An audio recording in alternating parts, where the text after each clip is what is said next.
Iniciaremos nossa tarde com um debate sobre contratos de arquitetura e convidamos para compor o dispositivo Gustavo Ribeiro, André Machado e Amanda Rupes. Boa tarde a todo mundo. Muito obrigado por estarem aqui hoje.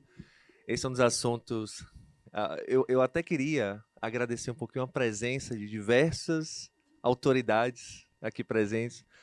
O nosso coordenador da Comissão de Ética Nacional, nosso vice-presidente nacional, Paulo, conselheiro federal pelo Piauí, nosso ex-presidente nacional, Luciano Guimarães, está aqui com a gente, diversos setores jurídicos aqui, de diversos cabos UF. É uma alegria que o pessoal do jurídico, o doutor Eduardo, um prazer enorme que esteja aqui também. Sempre que a gente tem algum problema com contratos, com ética, a gente consulta o doutor Eduardo. E diversos outros colegas, como aqui Pedone, Terezinha, Giovanni, todas as pessoas aqui ligadas à ética. Esse evento, esse momento, partiu da Comissão de Política Profissional, que é a comissão do CalBR, responsável pela questão da valorização profissional, como o próprio nome já diz, mas a gente sabe que a valorização profissional não se limita somente a trabalho, a dinheiro, a gente tem que capacitar as pessoas, a gente tem que evitar que existam, por exemplo, processos éticos. Por isso que esse evento daqui é super importante a gente ter tantos colegas aqui da Comissão de Ética, porque a gente sabe que dentro do Conselho, infelizmente, muitos arquitetos acabam cometendo infrações de maneira involuntária, por desconhecimento. E essa é uma das coisas que o CAL preza muito. A gente não quer, quando a gente fala muito, a gente não quer punir, sancionar. A gente precisa o quê? Instruir as pessoas, e por isso a gente teve a intenção de trazer esses colegas aqui para falar, para a gente explicar para a gente como se deve prosseguir, como se deve proceder em relação a contratações, porque essa é uma dor muito grande da nossa profissão, e infelizmente por isso a gente acaba afetando negativamente a sociedade. Então aqui eu agradeço muitíssimo a presença de vocês três, e eu acredito que vocês têm falas, vocês vão fazer cada uma fala, né, em um momento, e quem vai começar? O André. Vai começar. Pronto. Bom, então, pessoal, obrigado. Então, Amanda, vocês sentam aqui ou vocês ficam aqui mesmo, sentados? Como é que vocês preferem? Vou dar passar uma palavrinha antes aqui para o nosso vice-presidente, pessoal. Obrigado.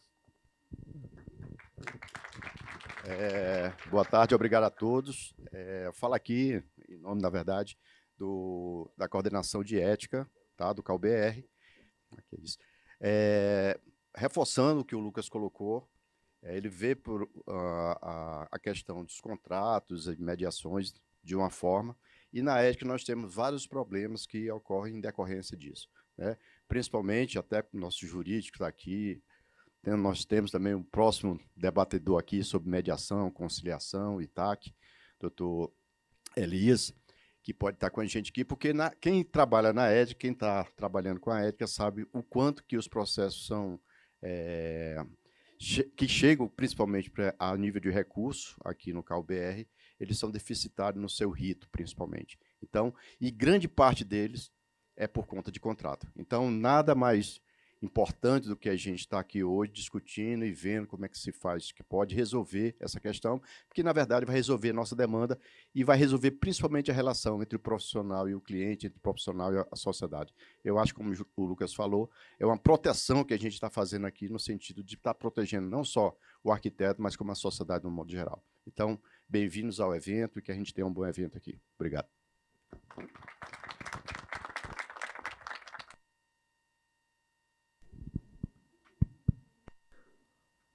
Muito boa tarde a todos. Queria iniciar... Acho que vou ficar em pé um pouquinho.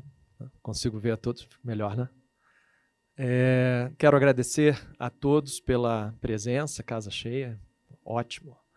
E agradecer a toda a direção e organização do evento, CalBR, por essa oportunidade de trazer aqui a debate uma questão que ela muitas vezes passa lateralmente, aliás, muitas e muitas vezes passa lateralmente na vida do arquiteto, do urbanista, mas que é fundamental, assim como os alicerces das construções, é fundamental para construir adequadamente negócios eficientes. E eu vou trazer para vocês aqui uma fala sobre como está o panorama legal no Brasil e como isso repercute nos contratos e, mais especificamente, nos contratos de arquitetura. Eu, a Amanda e o Gustavo combinamos dividir o nosso tema para a gente não sobrepor nos nossos conteúdos, então eu vou fazer aqui um apanhado mais geral, depois a Amanda e o Gustavo vão fazer aprofundamentos mais específicos.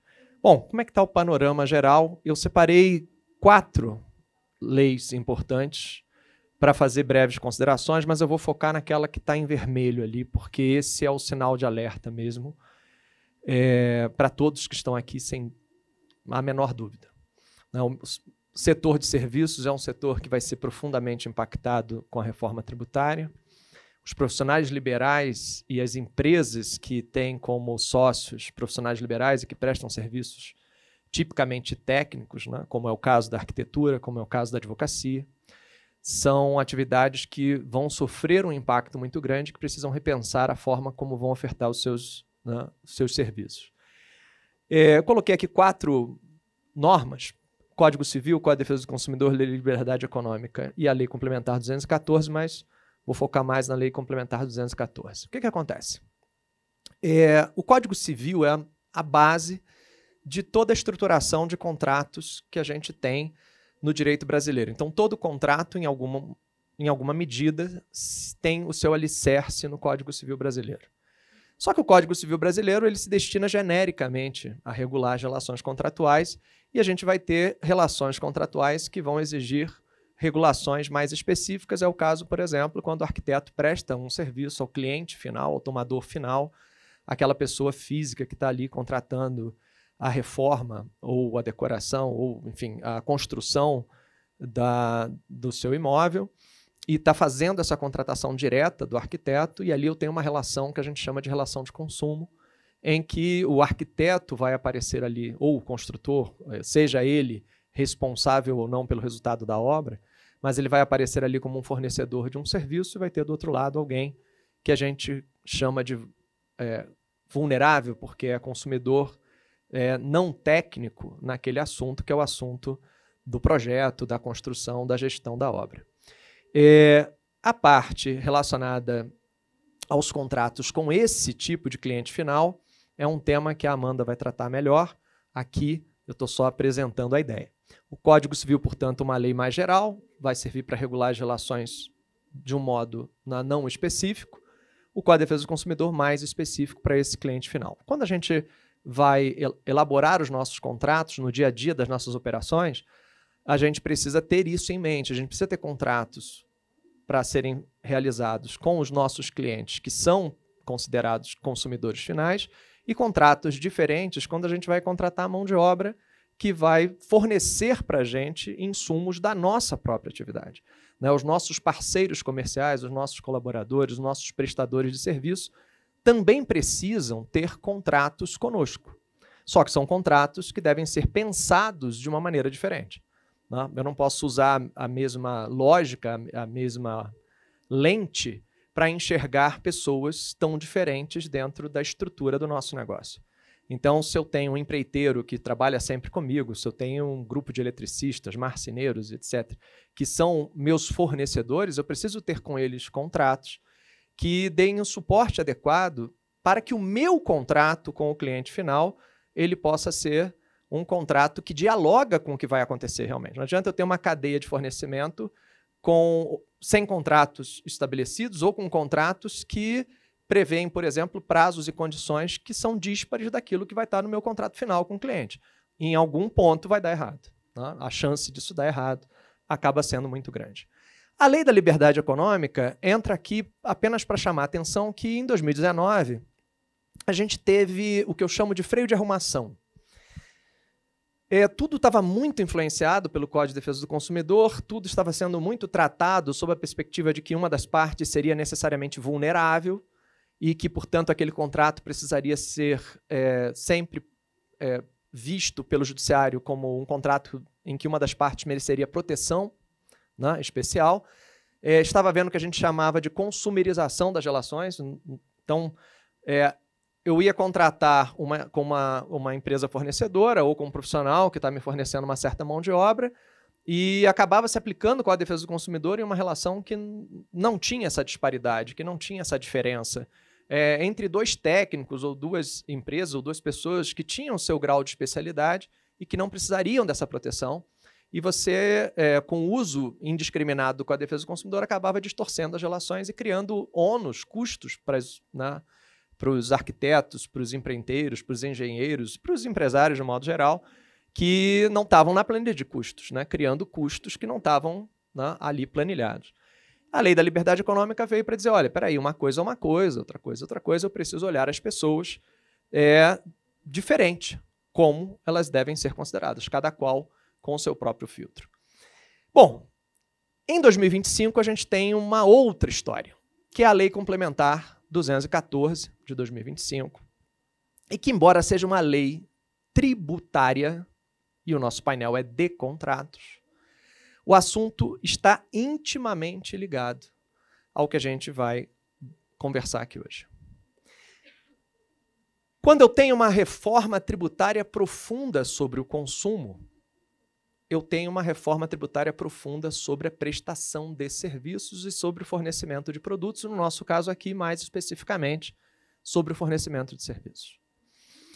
Uma mudança tão radical que muda não apenas a maneira como a gente descreve a tributação, porque eu deixo de ter uma cadeia de tributos para ter ali o que a gente chama de IVA, Imposto sobre o Valor Agregado, que no Brasil ele vai ser dual, ou seja, eu tenho 2 tributos para compor esse chamado IVA, em substituição a vários tributos que a gente convive hoje em dia, ICMS, ISS, PIS, COFINS, IPI, e a gente vai passar a ter, a partir de 1º de janeiro de 2026, começa a valer de fato algumas das regras do jogo, a gente começa a fase de transição, já começa a aplicar efetivamente. A gente tem o IBS e a CBS. O IBS valendo para estados e municípios, vai ser a maneira de remunerar os estados e municípios no lugar do ICMS e do ISS, e a CBS, a Contribuição sobre Bens e Serviços, de caráter federal. E tanto o IBS quanto a CBS vão incidir sobre os nossos honorários. Então, os serviços que a gente presta, como arquitetos, como advogados, como profissionais liberais, eles passam a ter essa nova carga tributária. A partir de 1º de janeiro de 2026, a gente começa a fase de transição.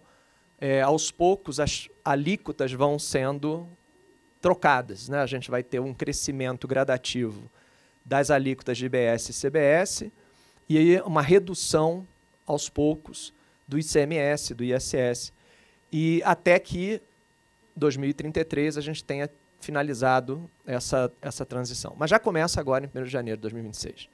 Tá, André, mas essa palestra é de contratos, eu não estou entendendo muito bem onde é que você quer chegar. Olhem ali para a referência de alíquota combinada, que hoje está estimada em mais ou menos 28%, essa alíquota pode variar, mas ela está estimada em 28%. Então, a estimativa é que a substituição desses tributos, ICMS, ISS, PIS, COFINS e IPI, passem a ser representados por uma alíquota única de 28%. Mas a pergunta aqui é simples. Quem é que paga 28% sobre o seu serviço hoje? A nossa carga tributária hoje, no nosso mercado, neste público, não é de 28%. Ok?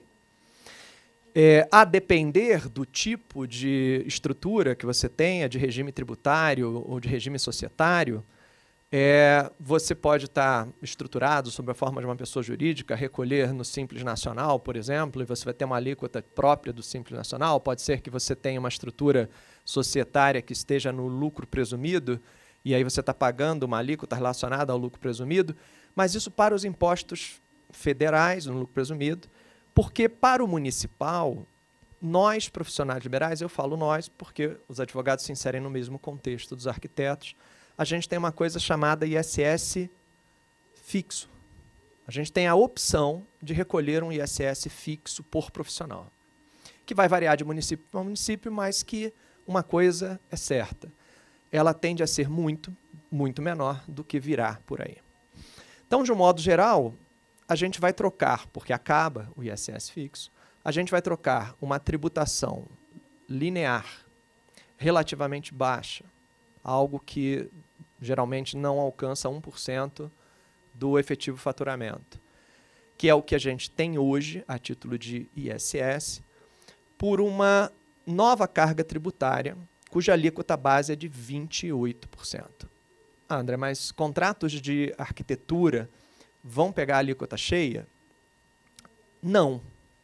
Vão pegar uma alíquota reduzida em 30%. Mas a gente tem ali, né, uma alíquota base prevista de 28%, a redução de 30% vai nos dar algo em torno de 19%. Então, se eu tenho um ISS fixo que no meu custo total não alcança 1% do meu faturamento, ou ainda que eu não tenha ISS fixo, estou trabalhando com ISS variável, de um modo geral, a gente tem um ISS que não vai passar, então, de 5%. E a gente está trocando isso por 19%. O impacto tributário sobre a cadeia de serviços e, mais especificamente, sobre as atividades profissionais liberais ou as empresas que são compostas por serviços técnicos especializados, como é o nosso caso, é onde a gente tem a previsão de maior impacto tributário. Mas, de novo, essa palestra não é uma palestra de tributário, esse painel não é um painel de tributário, é um painel de contratos.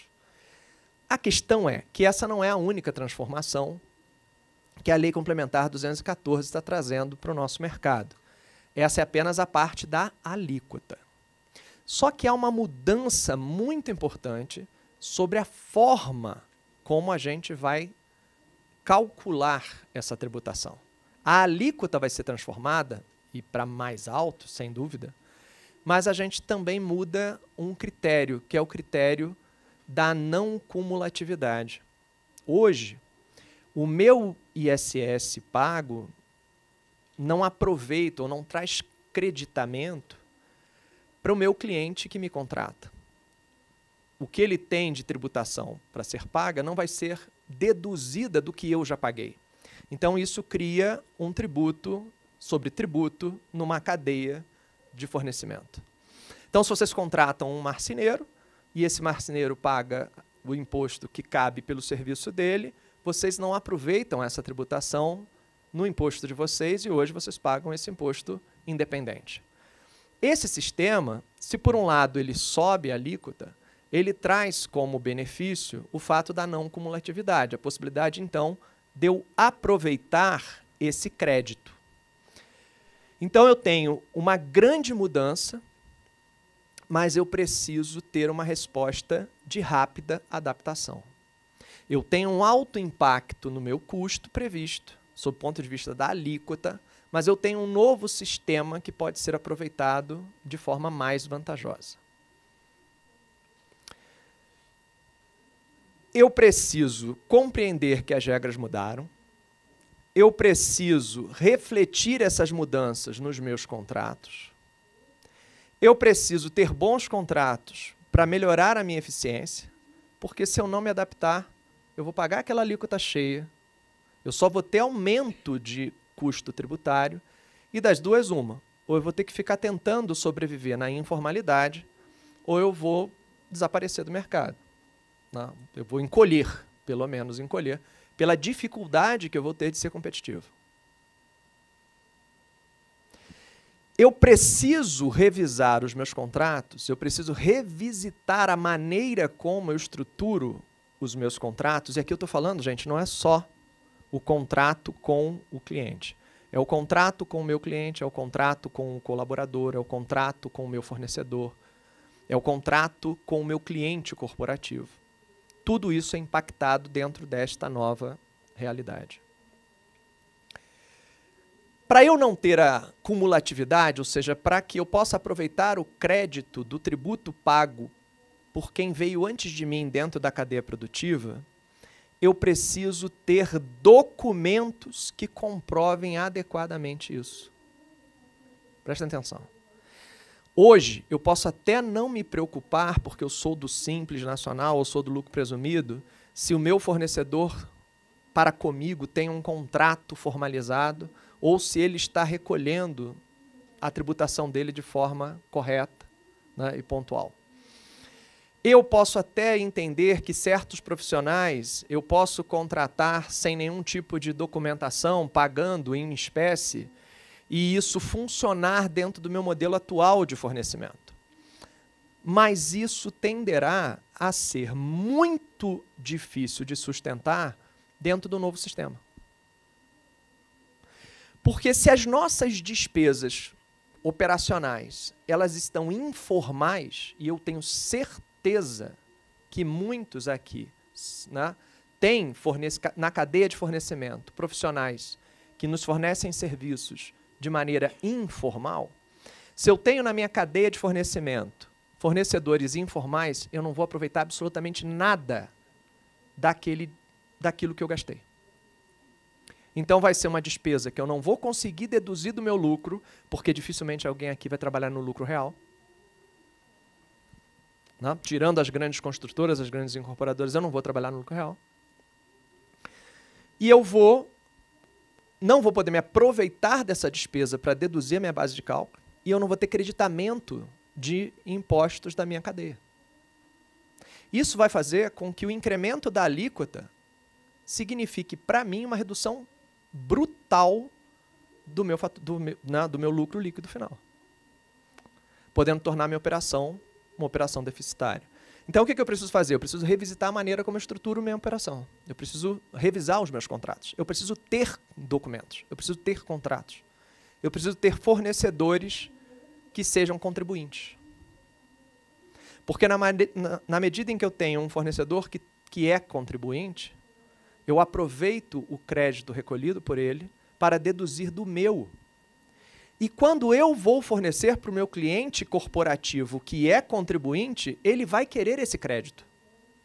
Então, gente, entenda uma coisa. Hoje, se eu tenho um fornecedor que diz o seguinte, eu te entrego essa garrafa d'água a R$10, e o outro vem e diz, eu entrego essa garrafa d'água a 8. Hoje, no modelo tributário de hoje, eu posso até comprar de 8 e achar que está tudo certo, porque isso não tem nenhum impacto no meu resultado final tributário, ou no meu resultado final de lucro líquido. Ao contrário, eu economizei R$2. Mas, na medida em que isso aqui entra em vigor, o 10 pode me dar crédito de 4 e sair por 6, enquanto que o 8 não me dá nota, e aí ele sai por 8.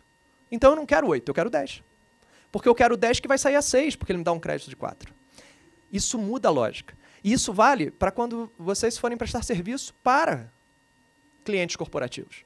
Porque ele vai olhar para o seu crédito. Ah, não, mas eu só presto projetos para pessoas físicas.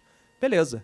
Mas se o seu cliente é uma pessoa física que aluga imóveis, comerciais, residenciais, e ele se enquadra, e pode ser que ele venha se enquadrar como contribuinte obrigatório, basta que ele tenha mais de 3 imóveis com faturamento anual de locação superior a 240 mil, se ele é um cliente, pessoa física, mas que vive de alugar imóveis, ele vai precisar do teu creditamento, porque a tua despesa gera crédito para ele, que vai abater do imposto que ele vai pagar, que ele hoje não paga, mas que ele vai passar a pagar sobre os aluguéis que ele recebe. Hoje ele só paga imposto de renda sobre os aluguéis, só que ele vai passar a pagar imposto de renda e IVA. E para ele se creditar reduzindo a tributação do IVA, as despesas de conservação, manutenção, reforma e construção, ele vai precisar de creditamento. Porque o advogado dele vai orientá-lo a buscar fornecedores que lhe deem o creditamento. Porque é isso que vai fazer com que ele reduza a base dele. Então, se eu não reestruturo a minha operação, eu vou ser mais caro, menos eficiente e com uma margem de lucro cada vez menor. Bom, por onde começar? Minha sugestão, comece revisando seus contratos com os seus fornecedores. Primeira coisa é repensar os contratos que você tem com a tua cadeia de fornecedor. Se é pessoa física, se é pessoa jurídica, qual é o regime tributário que essa pessoa física ou essa pessoa jurídica pretende adotar a partir de 2026. Se é possível orientar esse fornecedor a adotar um certo regime que possa ser viável para ele e favorável para você, para tornar a tua atividade mais eficiente e mais competitiva. Depois, você olha para os contratos com os seus clientes, porque principalmente com os clientes corporativos isso vai fazer diferença. Mas com os clientes pessoas físicas isso também pode ter impacto, porque muitas pessoas físicas se tornarão contribuintes, hoje não são e vão passar a ser. E também repense o contrato com os seus colaboradores. Mas como assim com os meus colaboradores? Porque muitos de nós trabalham com associados. Tanto no direito isso é comum, quanto na arquitetura isso é comum. Você ter uma série de associados dentro da tua estrutura. E associado dentro da estrutura pode ou não gerar crédito para você. Pode ser que ele não seja suficiente para te gerar despesa, pelo regime que você usou para estruturar a presença dele no teu negócio, e pode ser que ele não te gere crédito nenhum. Então pode ser que isso seja um resultado que hoje funciona muito bem e que amanhã vai ser uma porcaria. Então a gente precisa também rever a maneira como a gente vai trabalhar com os nossos colaboradores. Esses associados vão ser contribuintes independentes, um gerando crédito para o outro. Eles vão ser integrantes da mesma sociedade, então eu vou ter eles como sócios e a gente vai fazer isso como distribuição final de prolabore e dividendos. Como é que a gente vai estruturar a presença desse associado? Pode ser que ter uma pessoa jurídica que fornece essa mão de obra pode ser interessante dentro de certas estruturas de negócio, a se ver cada caso. Mas isso é uma coisa também para se repensar. Então eu tenho que revisitar meu contrato com os fornecedores, com os clientes e com os colaboradores. Se eu quiser me manter de pé diante dessas transformações, eu preciso pensar nisso. Agora lembra, para cada categoria vai existir um conjunto de regras próprias, porque as leis que regem a relação com o colaborador não é a mesma que vai reger com o cliente, não é a mesma que vai reger a relação com o fornecedor, com os outros profissionais que contribuem para a minha atividade. Afinal de contas, não somos todos iguais e, por isso, há leis que vão ser mais protetivas para um lado, vão pender ou exigir regras obrigatórias para o outro. Então, isso tem que ser uma coisa pensada, não é só querer achar um modelo e querer replicar esse modelo para todo e qualquer tamanho de operação. Cada tamanho de operação vai demandar um modelo diferente. Aqui é um entendimento da STJ, apenas chamando a atenção que, de acordo com a qualidade das partes, é que a gente vai definir o tipo de lei que vai aplicar e a gente vai aceitar ou não aceitar certas regras contratuais. Então, o papel aceita tudo, o judiciário nem tanto. Para cada... Não adianta eu pegar, por exemplo, a copeira do meu escritório e querer transformar ela em MEI para ela me gerar ali um crédito tributário. Isso não vai funcionar, isso vai ser uma dor de cabeça, vai piorar a minha situação, ao invés de melhorar. Então, eu tenho que observar essas assimetrias para gerar soluções que sejam adequadas. Nos contratos paritários, que são os contratos com os clientes corporativos e os contratos com os fornecedores, que são contratos que a gente considera que são de igual para igual, a gente tem mais liberdade. Então, aqui a gente consegue fazer coisas mais específicas, né, mais artesanais, a gente consegue dar soluções mais específicas, mas há 3 pontos que você tem que ter muita atenção, já comentei aqui, mas só reforçando. Será muito estratégico ter bons contratos. A não cumulatividade tributária vai depender desses bons contratos, essa é a documentação obrigatória, e o cliente corporativo vai querer esse crédito. Então, seja porque vai ser bom para você na sua tributação, seja porque vai ser bom para você ser competitivo. Você vai ter que pensar nessa cadeia. Um contrato bem feito, portanto, vai ser a chave para que você pegue esse vento de mudança como impulso para uma vantagem competitiva. Se você ficar com a vela ao contrário, vai te empurrar para trás. E isso é algo que a gente pode, hoje, afirmar com segurança. Porque eu não estou falando de projetos de lei. Tem outros vindo por aí. Eu estou falando, neste caso, de lei já posta. Começa em 1º de janeiro de 2026. Muito obrigado. Fica aí o meu contato. Obrigado por tudo. Lucas, obrigada a todos pela presença. Como o André falou, a minha fala hoje ela vai ser mais circunscrita às operações de consumo, né, com o consumidor final.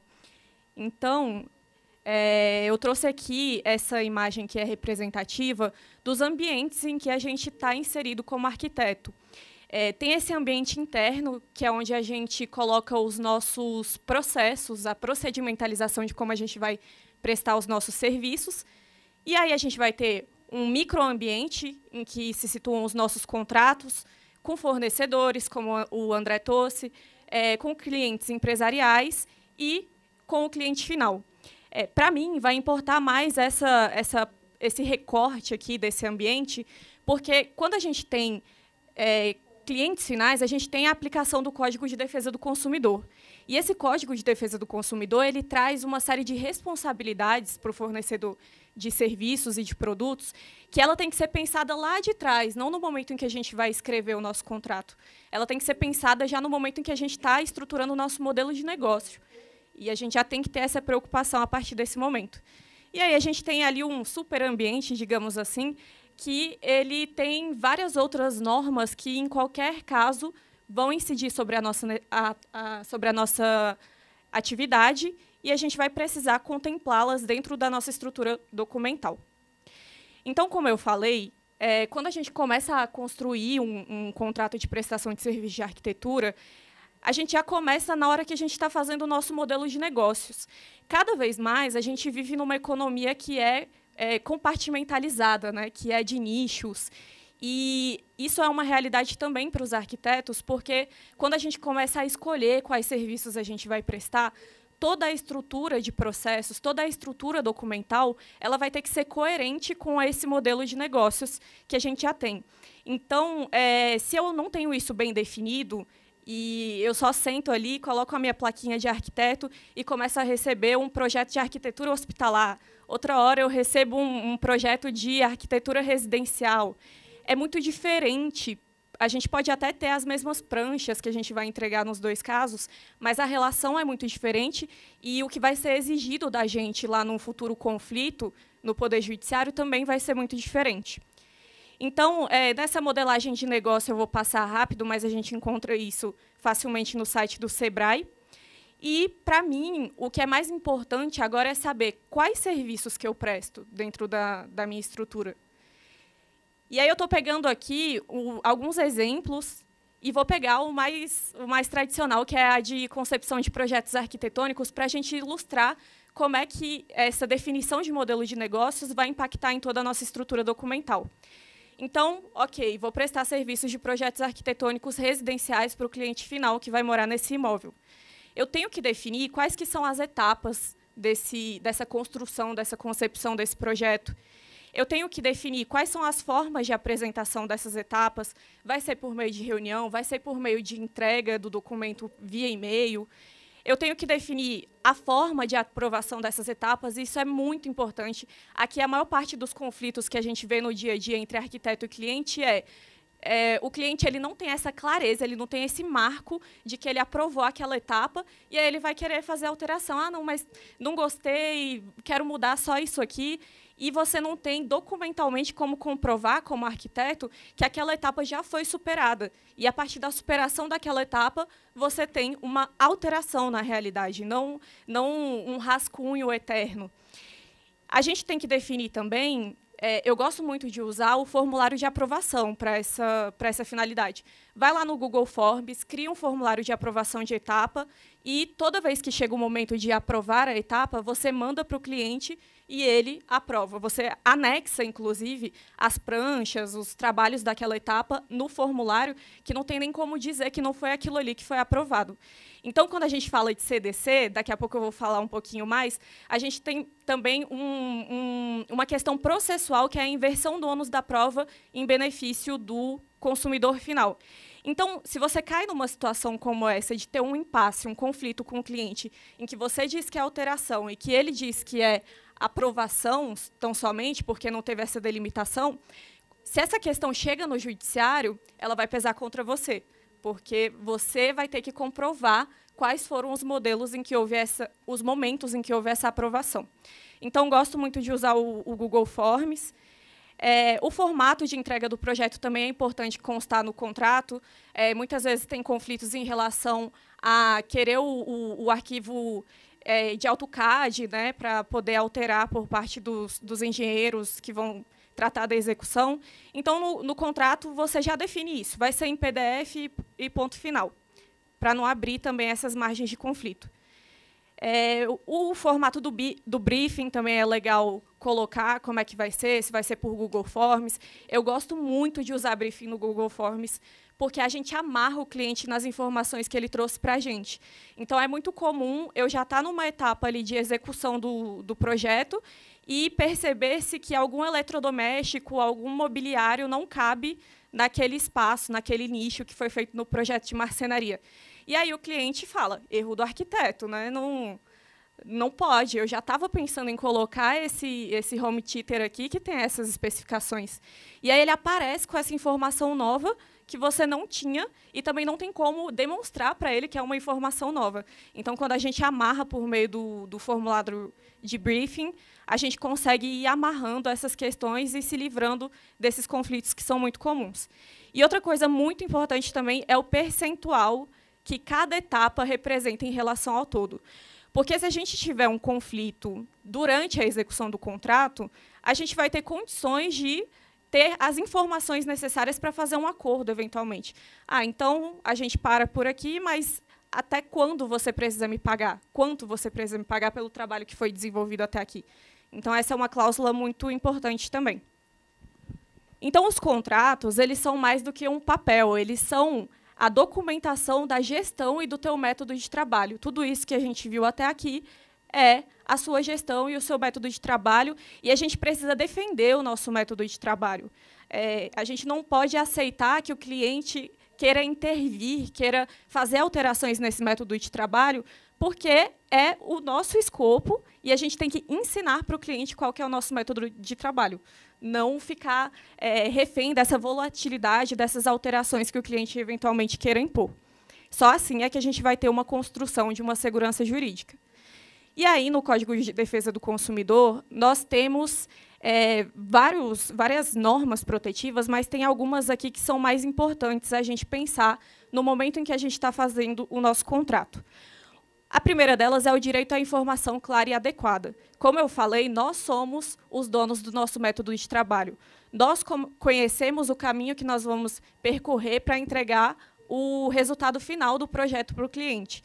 Então, é nosso dever mostrar para o cliente qual que é esse caminho que vai ser percorrido, porque ele não tem a obrigação de saber que vão ter determinadas etapas, que, enquanto não fechar determinada etapa, você não pode entrar na definição da etapa subsequente. Então, a gente precisa realmente explicar, ser donos desse processo e documentar esse processo para que a gente possa explicar para o cliente. E eu gosto de trazer esse processo para dentro do próprio contrato. Aí a gente tem o direito à inversão do ônus da prova, que é isso que eu já comentei com vocês, que processualmente, quando bate um conflito lá na justiça, muito provavelmente pela assimetria informacional que você detém em relação ao que o cliente detém, o juiz vai colocar o ônus de produzir as provas daquilo que está sendo debatido ao profissional, ao arquiteto, ao escritório de arquitetura. A gente tem o artigo 14, que fala de responsabilização objetiva dos profissionais, independentemente de culpa. A gente tem prazos específicos para reclamar por vícios. Por que é importante saber esses prazos? Porque a gente começa a adotar uma estrutura documental que tem muito claramente um termo de entrega, por exemplo, que esse termo de entrega vai ser a data inicial de onde vão começar a contar esses prazos para reclamar pelos vícios. O artigo 30, que fala que a oferta vincula o fornecedor. Então, quando a gente faz uma proposta, a gente faz uma apresentação linda, maravilhosa, e aí depois a gente faz uma mudança no contrato daquilo que estava na proposta, muito cuidado com isso, a gente precisa ter uma estrutura documental que seja uma narrativa contínua, que seja coerente. E o artigo 47, que fala que as cláusulas contratuais são interpretadas pró consumidor. Então, se a gente tiver um contrato mal escrito aí, que abre interpretações, vai pesar para o lado do arquiteto. Essa aqui é a estrutura mínima que eu imagino para contratos de projetos.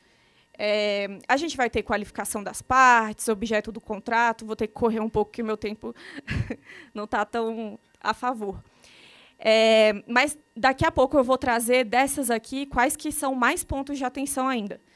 E nos documentos, eu acho que, no mínimo, um arquiteto precisa ter o contrato, um termo de liberação de áreas para medição, quando a gente tem, por exemplo, imóveis novos que não foram entregues pela construtora ainda, a gente ter essa delimitação de a partir de quando começa a contar o nosso prazo para o projeto, formulário de aprovação de etapa, que eu já falei, termo de aprovação de etapa, que recomendavelmente é pelo Google Forms, para a gente ter toda essa documentação, termo de conclusão dos serviços, um modelo de termo aditivo para o contrato e modelos de mensagens. É uma coisa muito importante que eu gosto e que vocês vão ver aqui no processo, como é que elas podem se encaixar.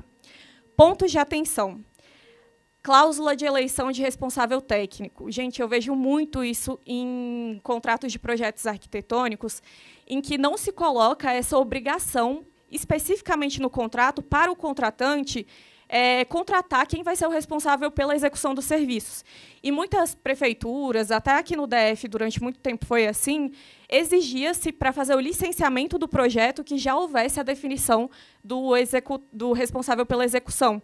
E aí, esse arquiteto, às vezes desavisado, ia lá e falava, não, vou assumir aqui a execução só para liberar a etapa de licenciamento.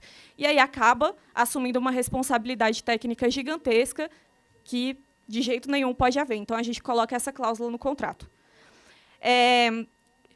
Cláusula de correção monetária, que eu costumo ver que é bastante esquecida. Hoje, nos contratos paritários, a gente consegue até elevar um pouquinho essa correção monetária. Os juros de mora, eles não são mais limitados só àqueles 33% ao dia, podem ir até 3%. Nos contratos paritários, nos contratos de consumo, só os 33% ao dia. Eu vou passar porque está chegando o meu tempo aqui. Ui! Foto, tá, foto. Mando. Mando, meu WhatsApp tá no último slide. Então tá bom.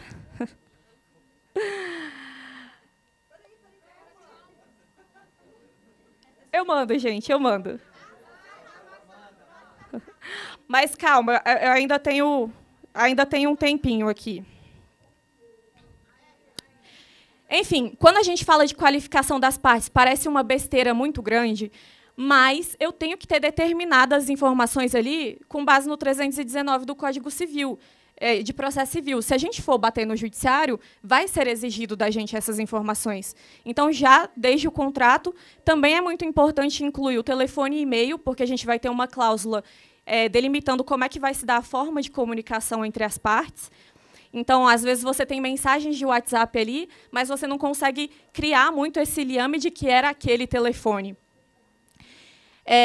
Então, isso aqui é o objeto e as etapas que a gente já definiu, desenhado, e com isso a gente consegue mostrar esse mapa do caminho para o cliente, para ele entender que tem participação dele também na construção. A construção do projeto é a 4 mãos, não é contratei um arquiteto, acabou. Eu tenho a minha participação no fornecimento de informações, eu tenho a minha participação na aprovação das etapas, e eu tenho prazos para o cliente, inclusive. Vocês podem perceber que aqui a gente tem, no azul mais clarinho, os prazos do arquiteto e, no azul mais escuro, o prazo do cliente para fazer a aprovação. Enquanto ele não faz a aprovação, a gente tem um contrato congelado até o envio da aprovação, porque senão a gente começa a atropelar os nossos próprios processos.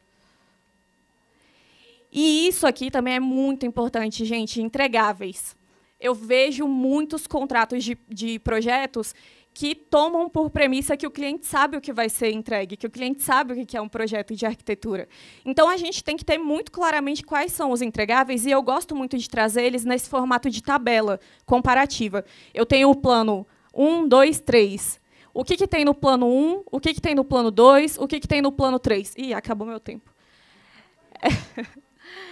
O que eu tenho, até para o cliente parar de querer cobrar da gente over entrega, mais entrega do que ele contratou, porque ele tem essa visão aqui comparativa. Ah, você quer mais 3D? Então tá bom. Vamos trocar o seu plano para um plano A que tem 3D ao invés de só um por ambiente. Então o contrato ele também pode ser uma forma de aumentar o nosso faturamento se a gente utilizar esse tipo de estratégia. Esse é um exemplo, né, de cláusula de entregáveis. passar rápido.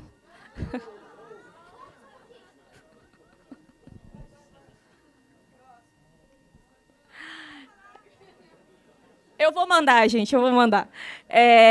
E aí a gente tem ali um exemplo de cláusula com a porcentagem das etapas, o que eu já tinha colocado no desenho também.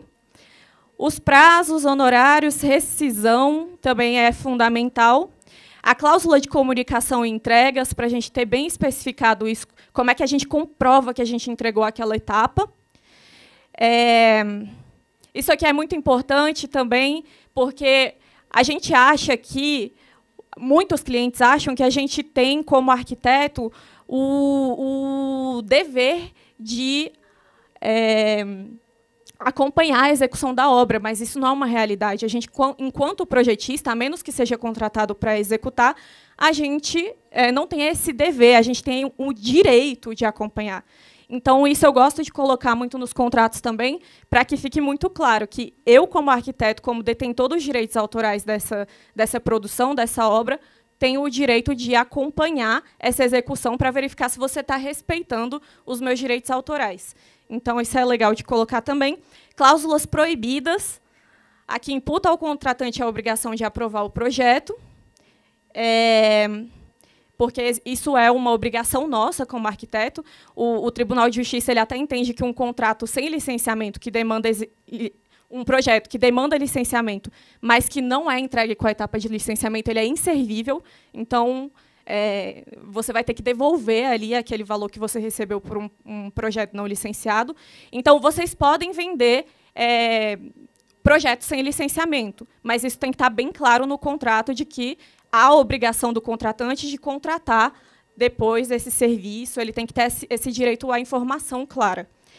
E a cláusula de assunção da responsabilidade por fiscalização ou equivalentes. Muita gente gosta de jogar uma palavra fiscalização ali no contrato.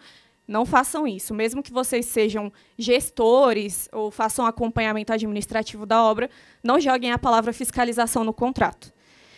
E aqui, eu só joguei isso aqui para vocês terem a noção do que não planejar lá atrás, com questões de modelo de negócio, leva quando a gente é demandado na justiça. Qualquer pessoa pode entrar com uma ação contra nós hoje. Isso está fora do nosso âmbito de controle. Mas, se a gente tiver toda essa estrutura bem preparada, quando chega num momento como esse, a gente tem todas as ferramentas necessárias para se defender e para sair vencedor e até para evitar que chegue nesse caminho. Então, muito obrigada, gente. Desculpa pelos 3 minutos a mais que eu me excedi. E quem quiser receber a apresentação, só me mandar um oi que eu encaminho imediatamente. Quem aqui da sala é arquiteto? Uau. Quem é advogado? Tem um setor dos advogados aqui, talvez. Ok. Bom, eu não sei quanto a vocês, mas quando eu assisto a palestra de um advogado falando sobre leis e um falando sobre como os nossos contratos devem ser, eu fico apavorado. Vocês ficam apavorados? Pois é. Então, mais ou menos. Isso significa que você já é prevenida. É verdade. E é o que deveria ser. Eu acho que assim, o nosso sistema, né, o nosso sistema legal, o nosso sistema de contrato, ele é muito caótico, né, assim, de leis. Né? A gente tem uma mudança muito constante e necessário sempre fazer adaptação. E, ao mesmo tempo, a gente não tem um sistema contratual na nossa indústria pré-estabelecido e já amplamente adotado por todo mundo, ao contrário do que acontece nos Estados Unidos. Nos Estados Unidos, o sistema contratual na nossa indústria ele é amplamente adotado, o mesmo sistema de contratos, que são os contratos do AIA. Né? Então, eu vou começar a explicar como é que é isso. Eu espero que essa apresentação, além de ser uma mera curiosidade, ela seja também uma inspiração para que a gente consiga adotar isso. Eu fiquei muito feliz com o que a Amanda falou aqui, porque a sua palestra, para mim, é ouro puro. Você está fazendo exatamente, assim, como sozinha, uma coisa que na indústria americana é amplamente adotada, discutida, revisada, né? E você está sendo uma espécie de pioneira aqui em estabelecer uma indústria, né? Um padrão de contratos que poderia ser abraçado, fica a sugestão ao CAL, abraçado de uma forma mais intensa e que vire realmente um programa do CAL para que isso seja adotado. Então, a fundamentação americana, né, de contratos, ela parte de um conceito de entrega de projeto, né, não é o contrato em si, né. Primeiro, se desenha qualquer relação do arquiteto com o seu cliente e com o construtor, como que é o sistema de entrega. Esse sistema de entrega ele não é meramente como entregar desenhos, né, é a maneira que vai ser conduzido o processo de elaborar um projeto e tocar uma construção, contratar todos os envolvidos. É sempre, em geral, são 3 elementos que determinam esse sistema de contratos, 3 stakeholders, né, que seriam 3 agentes, que é o arquiteto, o cliente, o owner, que eles chamam, o proprietário, e o construtor. Certo? Então, a maneira que esses 3 se relacionam entre si determina que tipo de contrato vai ser, que tipo de família de contrato que vai ser adotada. Né? Existe o tradicional. Então, o que é dando exemplos, né, do Project Delivery, né? O tradicional é o Design Bid Build, que significa que o arquiteto faz um projeto, é feita uma licitação, uma concorrência, e depois é feita a construção. Então, esse é o método de contratação tradicional. E aí há variações no tradicional, há variações com agentes adicionais, que são consultores do cliente, né, que é Construction Manager, o CM ali, e há variações que é o Design Build, que é quando o arquiteto se junta com o construtor e eles entregam o serviço como um único contratante. Acho que eu voltei aqui só. Okay. E essa decisão é tomada com uma série de fatores, né, que determinam, né, se o custo é mais importante, se o tempo, o escopo. Então, essa matriz ali, ela é mais ou menos o manual de instruções para se determinar qual é o método de entrega de projetos a ser adotado. E, a partir daí, né, você escolhe os contratos que vão ser utilizados. Né. Então, quando eu falo escolhe, é porque os contratos já existem, né, eles são padronizados pelo AIA, e aí o grupo, né, de envolvidos vai utilizar essa família de contratos. Então, no tradicional, que é o Design Bid Build, né, a gente tem primeiro uma relação entre o owner, que é o proprietário, e o arquiteto, através daqueles 3 contratos. O B101, que é o contrato mais famoso, mais tradicional, que é entre o arquiteto e o proprietário, ou o B103, que é para projetos complexos, ou o B104, que é para projetos simples, se eu não me engano. Enfim, aí você escolhe qualquer um desses para ser a relação entre eles. O arquiteto vai contratar os projetistas complementares. Aí ele vai utilizar o contrato C401, que é específico para isso, para contratar os projetistas complementares, que são os prestadores de serviço do arquiteto. Em seguida, o proprietário vai contratar o construtor. Aí ele vai usar a família A101, 102, 103, etc., conforme o tipo de projeto, né? E o construtor vai contratar, né, o subcontractor, que são os prestadores de serviço, o eletricista, o gesseiro, a pessoa do forro, com um determinado, com um contrato específico para isso. Ou seja, o AIA, que é o Instituto de Arquitetos, ele determina como um construtor contrata o seu subempreiteiro. Né? Então, aí você já começa a perceber que o papel do arquiteto nesse arranjo todo ele é predominante e é muito grande. Né? A Surety é uma entidade que é o seguro adicional na relação entre o proprietário e o construtor. Certo? Então, já se vê isso na relação né, da tradicional, que seria uma mais simples, já tem uma quantidade grande de contratos envolvidos. E qualquer uma das outras relações de entrega, né, de métodos de entrega, vai ter ali a sua própria família de contratos a ser adotada. Então, essas famílias são mais de 200 contratos que existem no IAA. Também tem formulários específicos. Então, é interessante que, de novo, tudo que a Amanda falou aqui, eu consegui relacionar com coisas que já existem nessa família de contratos. Então, há um formulário específico para o arquiteto aprovar um determinado serviço da obra. Então, existe um formulário próprio para isso. Existe um formulário para que o arquiteto libere o pagamento para o construtor. Então, quem vai liberar o pagamento para o construtor é o arquiteto. Embora ele não esteja contratado, a contratação é entre o proprietário e o construtor, mas no contrato entre um e outro, o que é impressionante, o arquiteto está lá. Nesse contrato que é assinado entre o proprietário e o construtor, quem é o ponto de mediação inicial é o arquiteto. Isso está determinado lá. Então, ele aprova os pagamentos e ele resolve inicialmente qualquer conflito entre o proprietário e o construtor.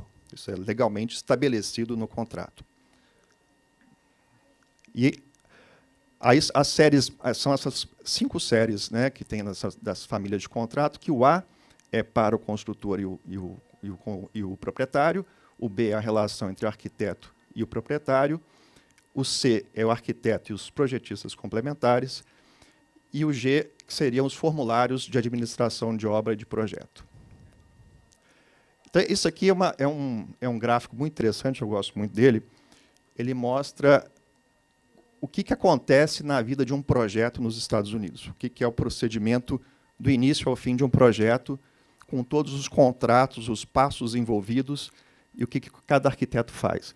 Só para, se vocês terem uma perspectiva, acho que eu dou um zoom aqui para poder explicar isso, mas lá em cima está escrito arquiteto, estão conseguindo enxergar lá em cima?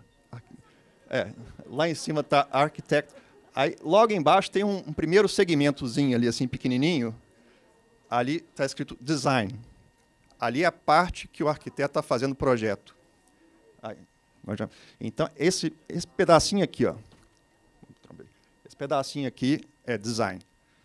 Ou seja, a maior parte do ciclo de um projeto é administrativo, gerencial, contratual, e é tudo feito num ambiente, né, de contratos pré-estabelecidos e adotados pela indústria. Alguém deu um zoom para mim, foi isso? Ah, bom. É porque tem, acho que nos próximos slides eu amplio isso aí. Então, você vê, uma vez que o design acabou, o arquiteto vai fazer o que ele chama de Project Manual. É esse conjunto aqui que tem Working Drawings, que são é o projeto tradicional que a gente conhece, certo?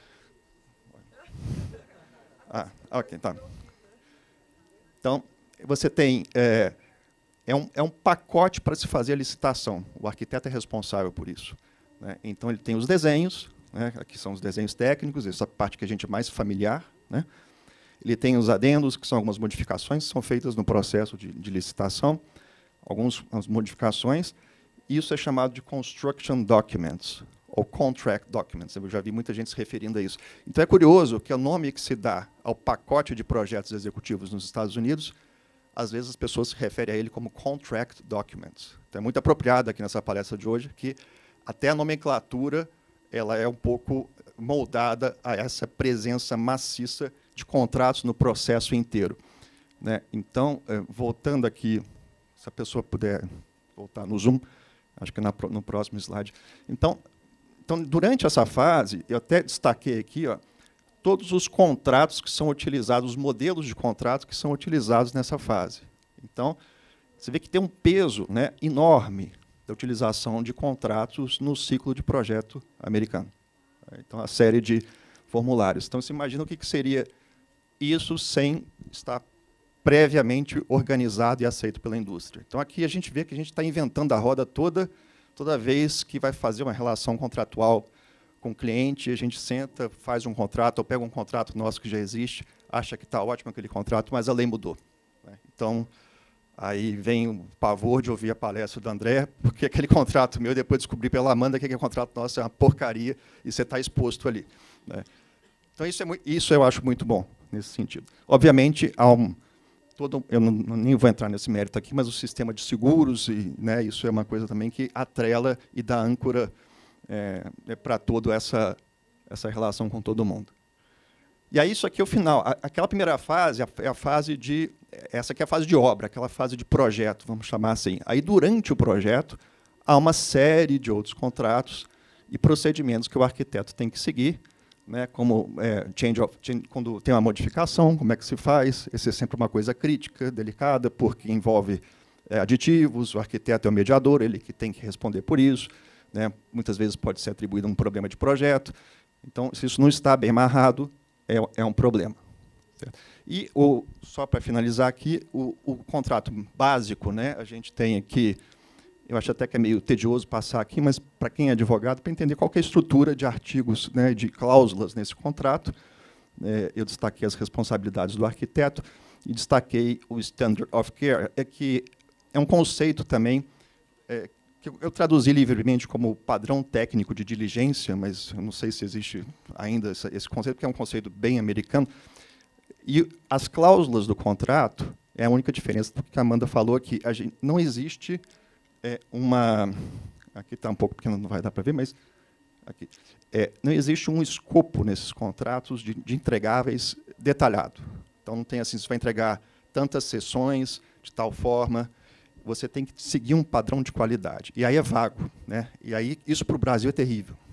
Mas para lá funciona, porque justamente é um padrão adotado pela indústria. Então, esse padrão de qualidade ele é definido como uma comparação aos seus pares.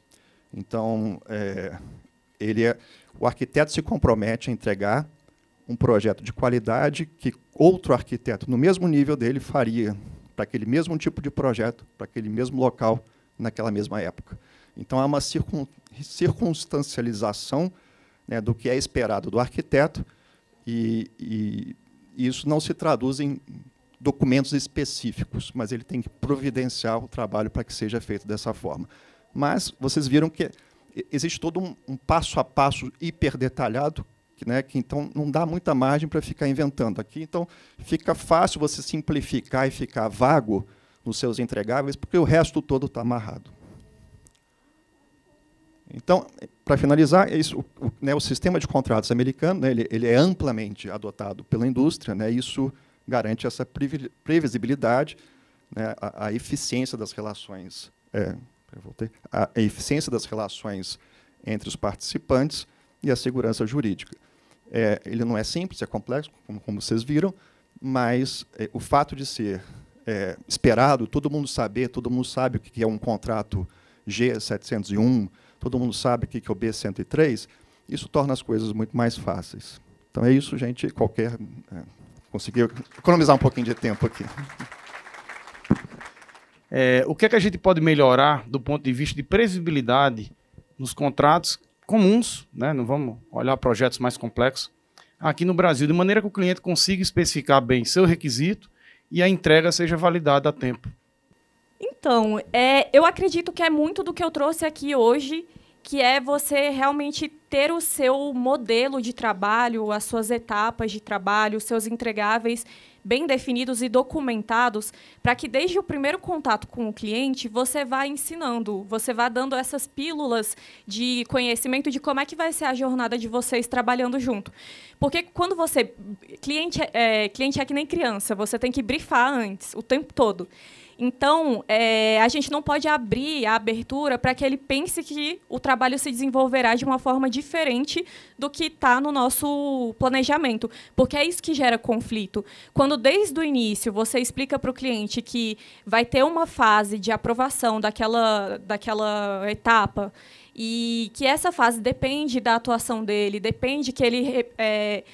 preenche ali aquele formulário e mande a aprovação, ele já está brifado disso. Então, não vai ser um problema você falar para ele que o processo, então, ele está travado até que se desempenhe isso.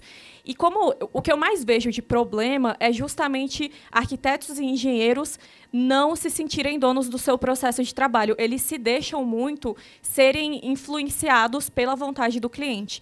Então, o cliente ele costuma conduzir e os arquitetos e os engenheiros eles só vão dizendo sim, sim, sim, fazendo concessões, mas essas concessões elas acabam voltando depois como forma de problema, e como elas são concessões, elas estão fora do nosso processo de trabalho, a gente não tem documentação e a gente sai lesado desse tipo de situação. Então, para mim, é isso, é ter métodos de trabalho bem definidos e proteger esses métodos de trabalho que estão expressos nos nossos documentos. Pessoal, boa tarde. Antes de passar a palavra para a plateia, né, agradecer a presença de vocês aqui para enriquecer nosso debate.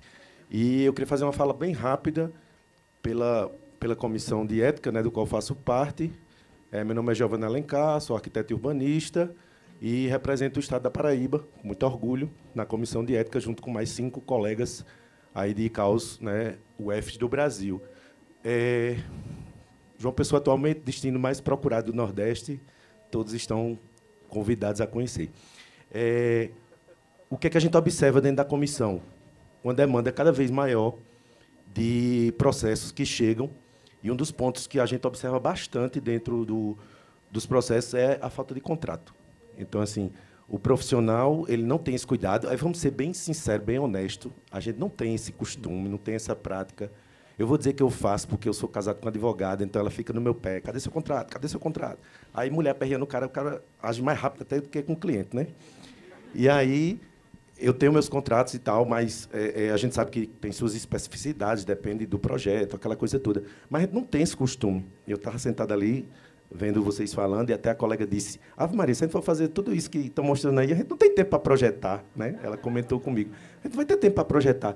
Mas o que é que eu tenho como mensagem para vocês, né, em relação a essa questão, para a gente não se deparar com o processo de ninguém que esteja aqui dentro da comissão, em grau de recurso já, né, no CalBR, é de ter esse cuidado, de ter essa prática, criar essa rotina de ter esse contrato. Pode não ser tão completo como você mostrou aqui, mas ter o máximo de cuidado possível para você dedicar um pouco do seu tempo para isso, porque isso é muito importante e isso vai, lá na frente, evitar muitos problemas no desenvolvimento dos seus projetos. Eu até comentei também que eu já tive soluções de problemas que eu poderia ter tido, porque eu puxei o contrato da gaveta e disse, cláusula tal, dê uma olhadinha aí, e está escrito lá. O cara pediu o projeto de arquitetura, ele ligou para mim e disse, o bombeiro está pronto?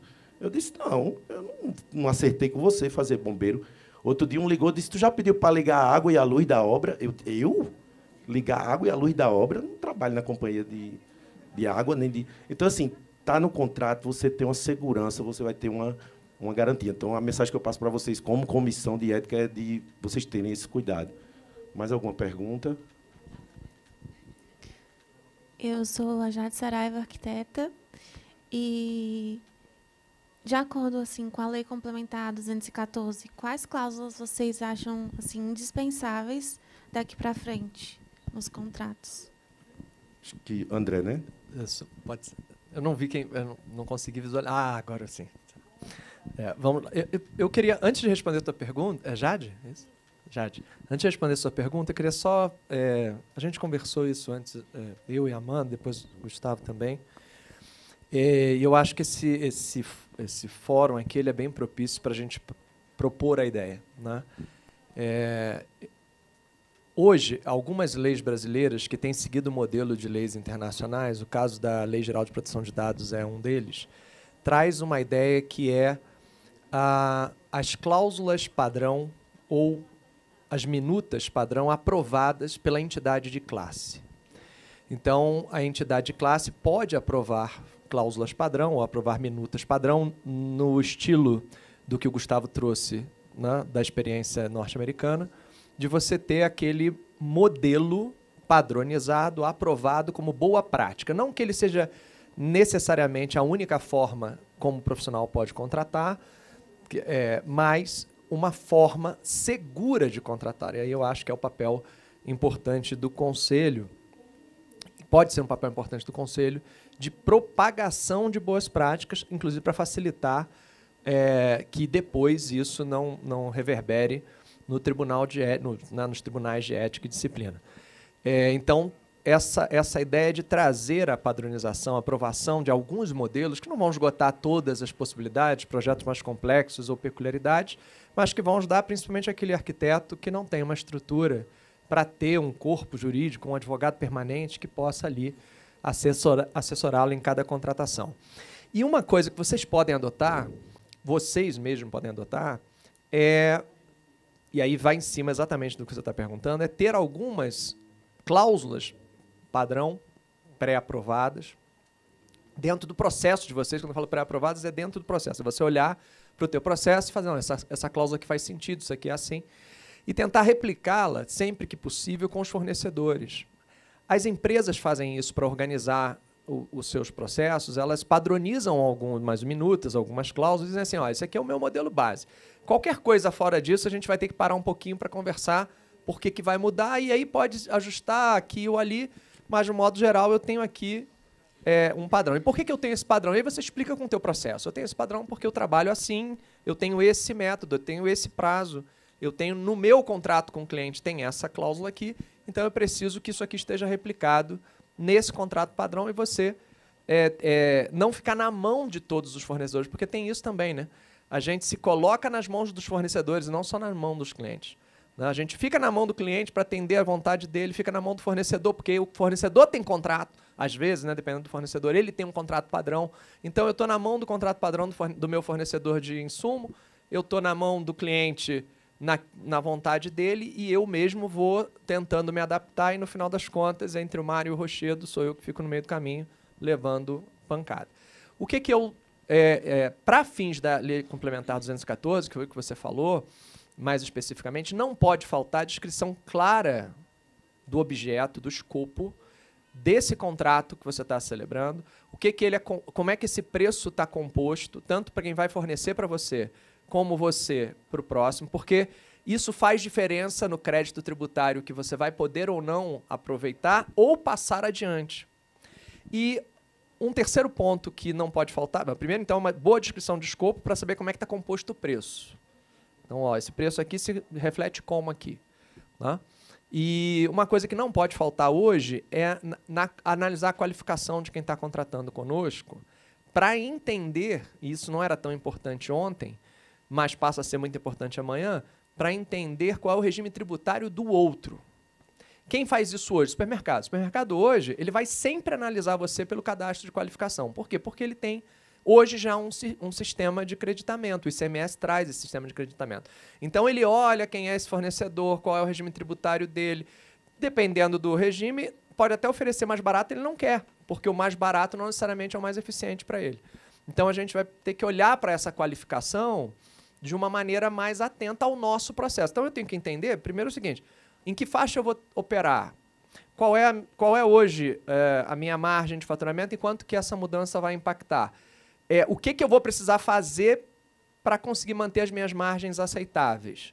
Bom, agora que eu consegui saber qual é o meu cenário, agora eu vou procurar fornecedores compatíveis com esse meu cenário e contratos que reflitam isso que eu preciso.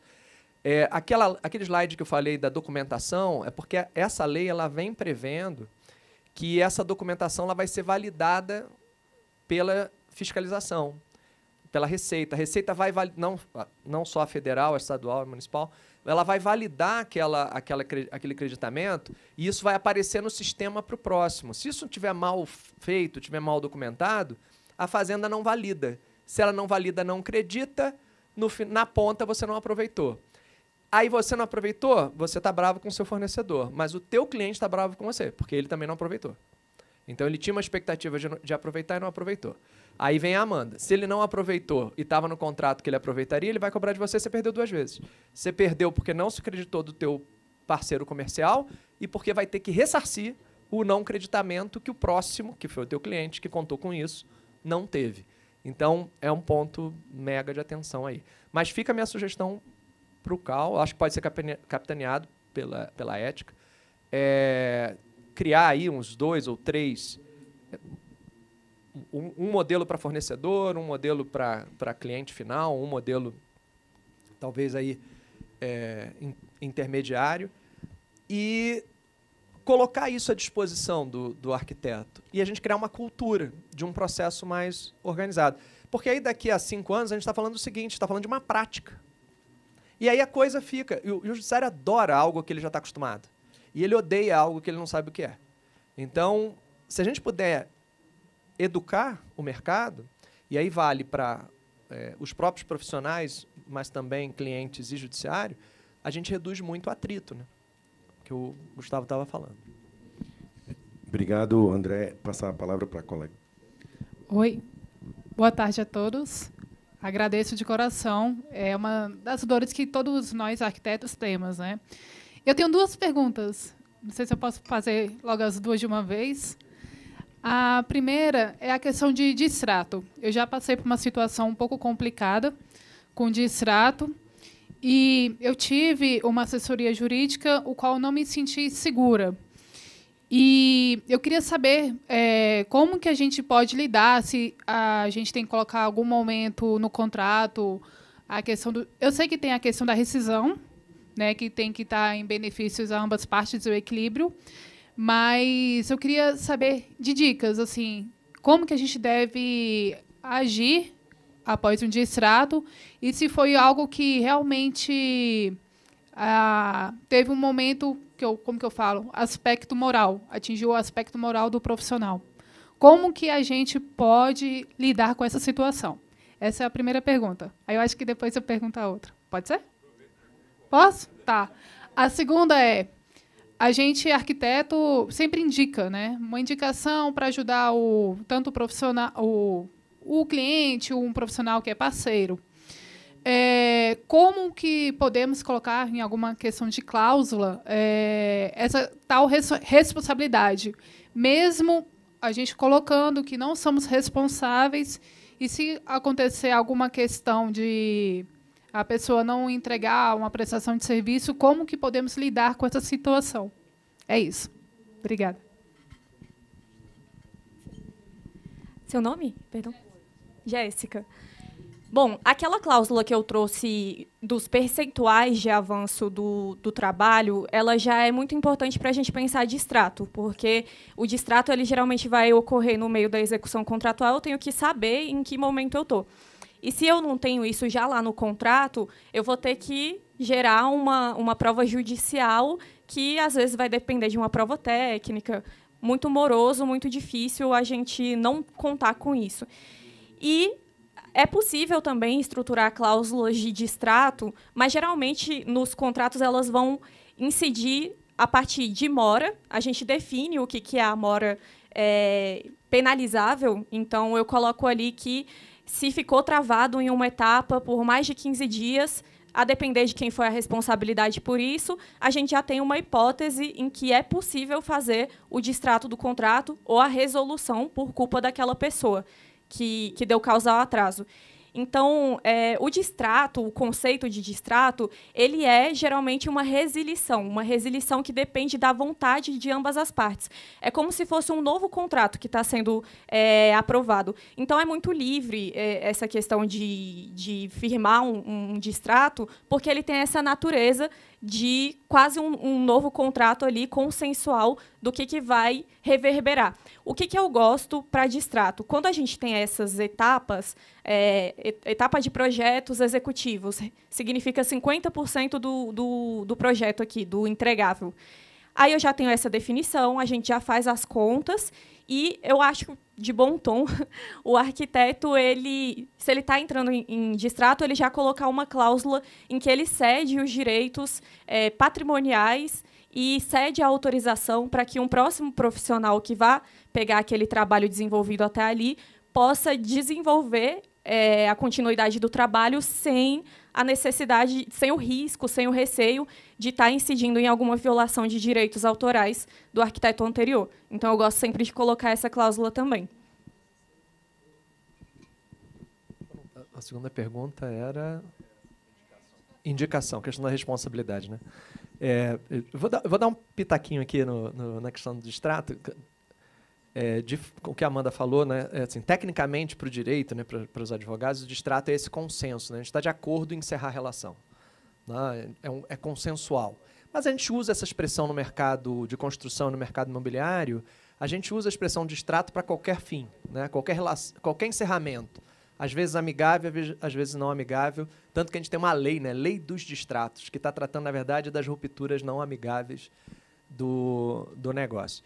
E aí, a maior proteção, só para reforçar, a maior proteção que a gente tem na hora da extinção do contrato, seja o nome que a gente queira dar, distrato ou qualquer outro, é como a gente descreveu o objeto lá no início, como é que a gente descreveu aquele serviço e como se daria as etapas disso e a atribuição de valor ou percentual para cada etapa.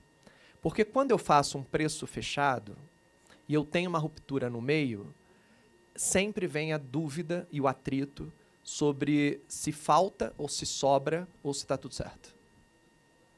Eu recebi a mais do que eu entreguei, eu tenho que devolver, eu prestei mais do que eu recebi, falta o que tem a receber, está tudo certo, e esse é um ponto de atrito. Quando eu, no meu contrato, tive o cuidado de dividir as etapas claramente, né, percentualmente o que correspondia a cada etapa e atribuir dentro do meu preço o valor para cada uma dessas etapas, eu facilito muito esse término. Porque eu tenho isso líquido. Eu não vou precisar que um terceiro decida qual é o valor justo do término dessa relação. Então, isso reduz bastante o atrito, seria uma dica. Mas eu tenho que pensar nisso antes, porque na hora do atrito vai ser muito mais difícil. Sobre a questão da cláusula de responsabilidade, a melhor solução é essa mesmo. Eu tenho uma cláusula clara, destacada, dizendo que nas hipóteses em que seja feita eventual sugestão de contratações ou licitação de propostas de terceiros, que você não tem responsabilidade sobre esses terceiros, sendo a contratação uma contratação direta do cliente com o terceiro. É uma cláusula de limitação ou de isenção de responsabilidade. Qual é o efeito prático dela? Porque a cláusula fica linda lá no papel, mas ela funciona? Ela funciona se eu deixei claro no meu contrato que eu não tenho a obrigação por aquilo. Então, quando eu não assumo a obrigação, o terminal diz o seguinte, pode ser até uma relação de consumo, o cliente pode ser o mais inexperiente de todos, mas se eu digo, eu não tenho a obrigação de te fornecer isso, se eu fizer, vai ser na mera liberalidade, apenas aqui como colaboração, se eu não tenho essa obrigação, é perfeitamente possível que eu tenha uma cláusula dizendo que eu não tenho a responsabilidade.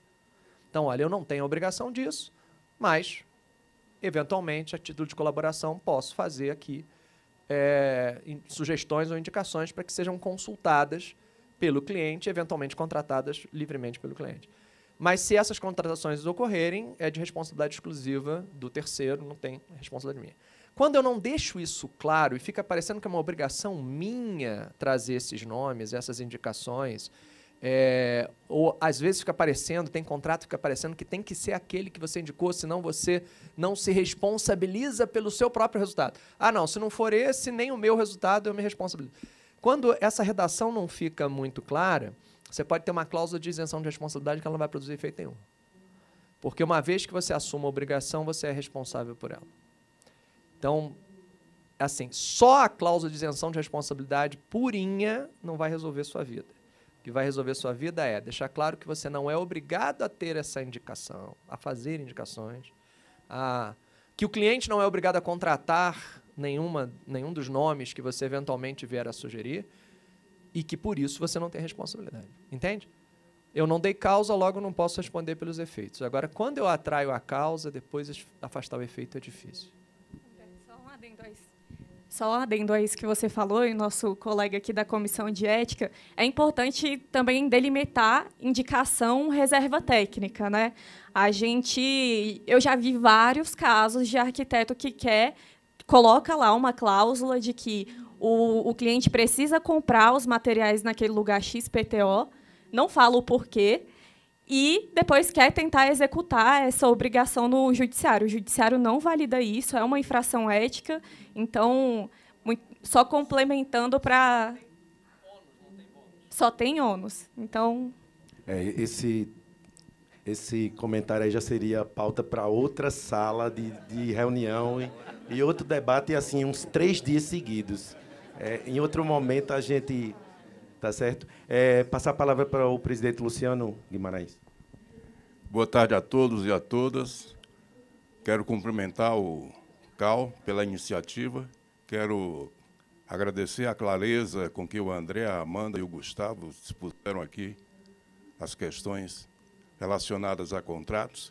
Mas eu queria levantar uma outra questão que diz respeito aos contratos com pessoas jurídicas públicas,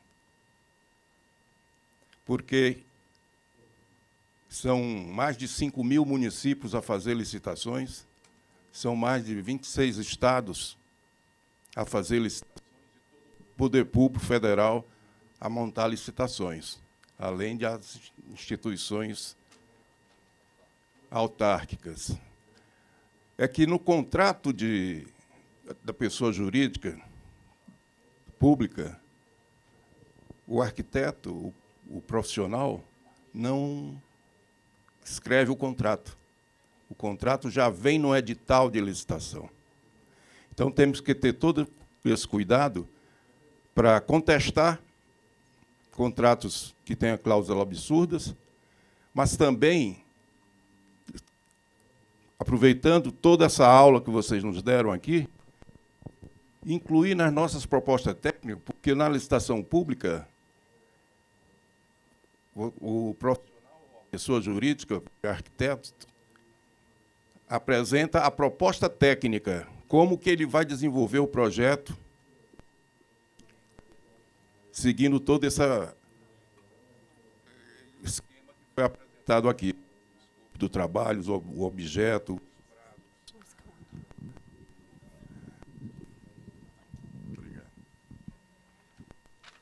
E tem a proposta financeira, que muito bem colocado pelo André, a questão dos impostos. Então, é um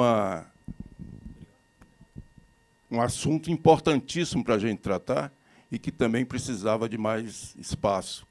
E sugiro, então, que essa agenda seja perseguida pelo CAL e as entidades profissionais. Muito obrigado. Luciano, até antes do evento, coincidentemente, eu falei, né? Ó, tá vendo aquele senhor entrando ali que tem cara de bonzinho? Aquele cara sabe tudo de licitação. Isso vai ter que ser falado. Era bom até vocês talvez conversarem com o Luciano, que ele sabe tudo disso mesmo. E eu tenho duas perguntinhas também, relacionado que a gente falou, relacionado a... Eu posso só fazer um vai lá, comentário aqui? por favor, vai lá. Esse foi maravilhoso. É uma outra legislação específica que vai regular a contratação do poder público e das estatais com os prestadores e fornecedores particulares, mas há um ponto que é fundamental aí, que foi muito, muito bem destacado, que é a questão de que a proposta técnica, o dever de alinhar a proposta técnica, a realidade técnica, é sempre do fornecedor é nosso. Mesmo que o poder público tenha feito ali uma nota técnica prévia pro né, que antecedeu ali o edital, o que fez parte do edital, quem tem que denunciar a eventual incongruência técnica, a incompatibilidade entre o que está ali no edital e o que está no escopo, isso aqui que vocês estão dimensionando está mal dimensionado, por isso, por aquilo, é do participante. E, normalmente, esses editais eles têm prazo, depois que você contrata, ou antes da contratação, para você fazer as observações. Né, você tem o prazo de contestação, o prazo de pedido de ajuste, por causa da detecção de alguma né, incongruência técnica. E eu já tive vários clientes, mais de um, de não fazerem esses apontamentos dentro do prazo, contando com a camaradagem do agente público, daquela estatal ou daquele órgão público, de compreender que existe realmente uma inadequação e fazer ali um aditamento. O problema é que, às vezes, essa camaradagem não acontece, essa boa vontade não acontece, ou existe uma preocupação com o Tribunal de Contas de eu aceitar isso agora, tardiamente. E aí, quando não aceita, existe um fenômeno chamado decadência, eu perdi a oportunidade. E aí eu sou obrigado a cumprir o contrato do jeito como ele foi estabelecido originalmente, mesmo com aquela incompatibilidade técnica, ou seja, eu vou ter que suportar o peso daquela tecnia, às vezes custando até mais caro do que o que eu vou receber em troca naquela licitação. Então, esse é um ponto de enorme atenção. O ônus é nosso.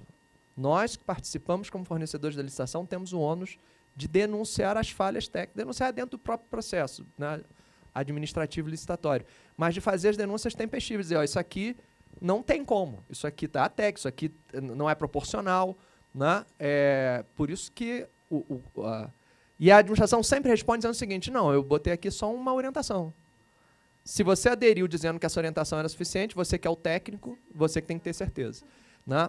Inverte os papéis. É bem interessante isso. A participação, você já assina na proposta e está de acordo com Isso. Isso. Pronto. Obrigado, Luciano. Obrigado, André. Então, uma perguntinha bem rápida. Considerando que mais de 60% dos arquitetos do país são ou autônomos ou têm escritório próprio. Aí tem dois pontos relacionados a isso. Você falou primeiro sobre a questão da alíquota, né? Dos 27%, 28%. Tem a questão do fator R.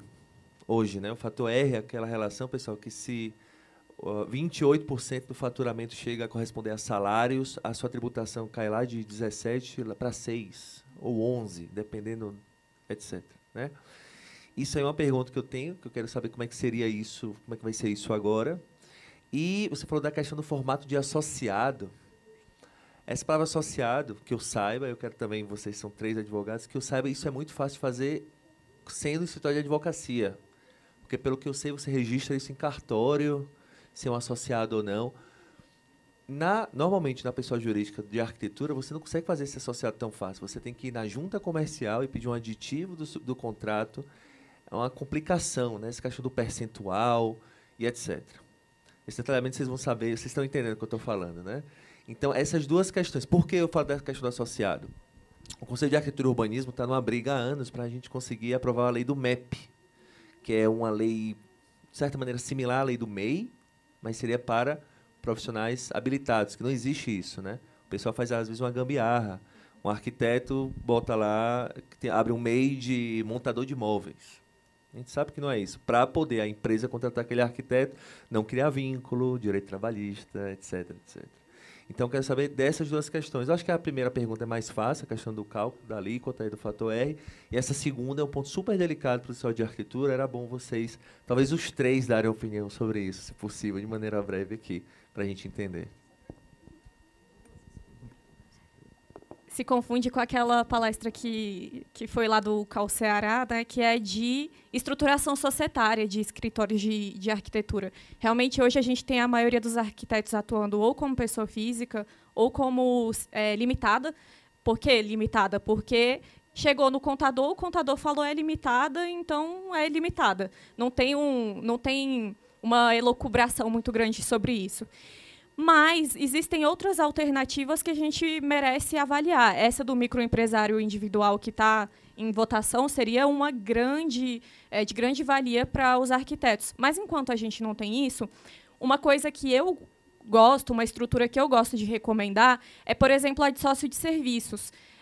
Qual que é a estrutura de sócio de serviços? Você tem um contrato social de sociedade simples, ela não é registrada na junta comercial, ela é registrada no cartório de registro civil, e, a partir dessa estrutura simples, você não vai ter o benefício de limitada. Então, isso é contextual também. Mas, para quem trabalha prestando serviço para o consumidor final, essa estrutura de limitação da responsabilidade ela acaba nem sendo aproveitada. E aí você acaba perdendo a possibilidade de ter sócios de serviços que recebem como distribuição de lucros, e eles não são PJ, eles são pessoas físicas mesmo, que estão como sócios no contrato social. E não tem muita burocracia para você fazer essas trocas de sócios de serviço, porque basta um contrato particular, um acordo de sócios, uma renovação daquele contrato daquele estatuto social, daquele contrato social de sociedade simples, no cartório de registro civil. Então, é uma alternativa legal, principalmente para quem presta serviços para o consumidor final, porque no Código de Defesa do Consumidor, artigo 28, parágrafo 5º, a gente tem uma facilitação gigantesca da desconsideração da personalidade jurídica. Então, vocês meio que já estão trabalhando com o CPF de vocês em jogo. Então, aproveitar essa estrutura é uma boa alternativa para escritórios médios, pequenos, que trabalham com o consumidor final. Eu já vi muita coisa. Já vi escritórios de arquitetura em que os associados eram sócios em conta de participação, se fazia uma SCP de investimentos. Não façam isso, tá? Não façam. Pode até rodar e dar certo, mas a chance de dar errado é muito grande. Na advocacia, de fato, a gente tem dentro da nossa legislação a figura do sócio de serviço já automática, mas as sociedades de advogados já são simples, a gente não tem o benefício da limitada, a gente nem querendo não pode. Então, nós já somos sociedade simples, ou seja, a responsabilidade já é pessoal, não tem como não ser. Então, para a gente replicar esse modelo para outras atividades profissional liberal, a gente tem que abrir mão de alguma coisa, a gente não consegue ter as duas coisas ao mesmo tempo. Mas, dependendo do porte do escritório de arquitetura, da empresa, pode valer a pena você ter duas empresas diferentes se complementando. E uma você pode ter ali os associados e a outra você ter a operação maior com os clientes e uma prestar serviço para a outra, dependendo do cálculo, do volume de pessoas envolvidas. Então, você pode fazer sentido você ter duas sociedades. Você tem uma sociedade que fornece mão de obra, uma outra sociedade que fornece mão de obra técnica e a outra que fornece o projeto global, que uma subcontrata a outra. Mas isso tudo depende... Veja, isso era impensável no modelo atual.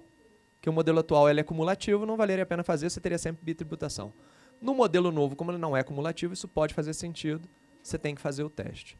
Agora, de um modo geral, esclarecendo, essa alíquota, quando a gente fala assim, a alíquota padrão que está hoje projetada, ela está projetada em torno de 28%, mas ninguém vai pagar 28%. Não tem essa alíquota, porque ela tem vários redutores diferentes para vários cenários diferentes. E no caso dos profissionais liberais, no caso dos arquitetos, dos engenheiros, da construção, a gente tem várias situações que, se você muda um pouquinho para o lado, você diminui um pouco o valor total global de faturamento ou muda eventualmente o objeto, você altera um pouco qual vai ser esse impacto. Mas esse 28 ele serve, para que ele serve, né? Ele serve como referência para que todas as outras alíquotas em cima delas sejam praticadas. Então, quando ele diz assim, você vai ter um redutor de 30 sobre o quê? 30 sobre 28. Você vai ter um redutor de 70, que em alguns casos o redutor chega a 70. Então, você vai ter 70 sobre 28. Tem casos de redutor de 90. Então, é 90 sobre 28.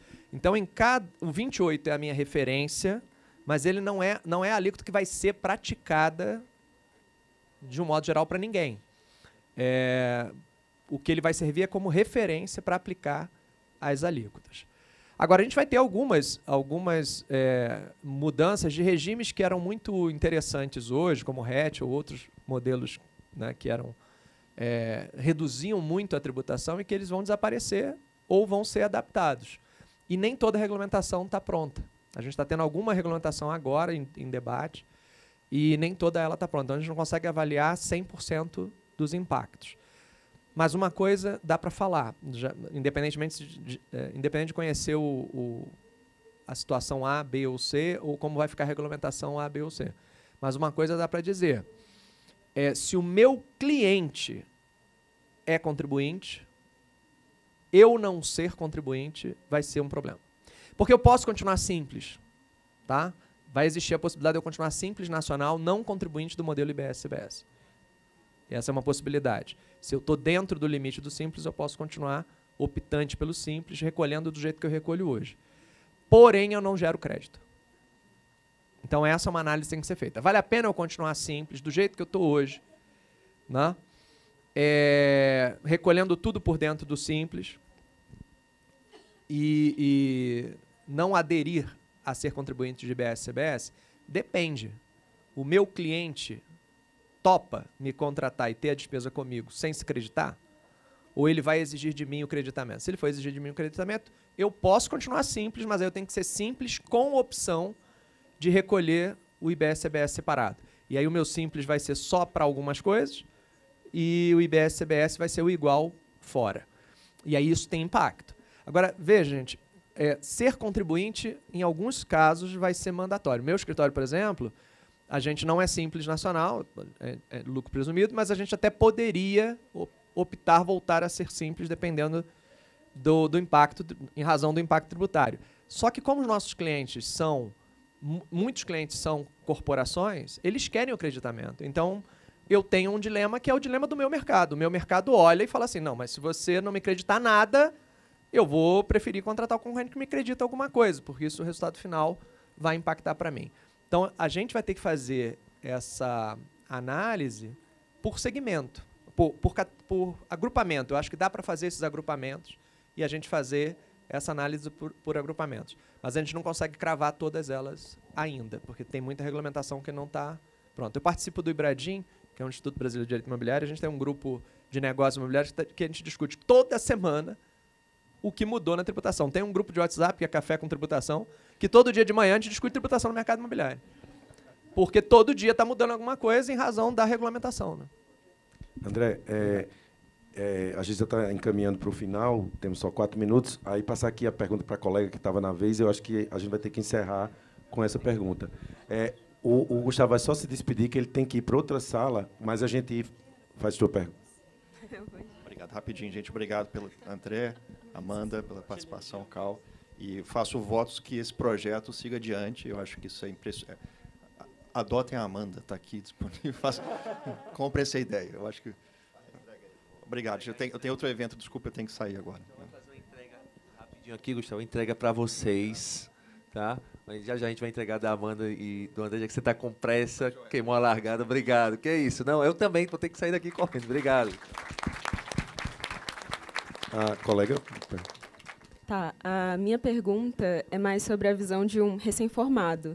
Por causa que, quando a gente acaba de sair da faculdade, a gente descobre que tem que fazer o contrato e você, meu Deus, eu não tive essa matéria.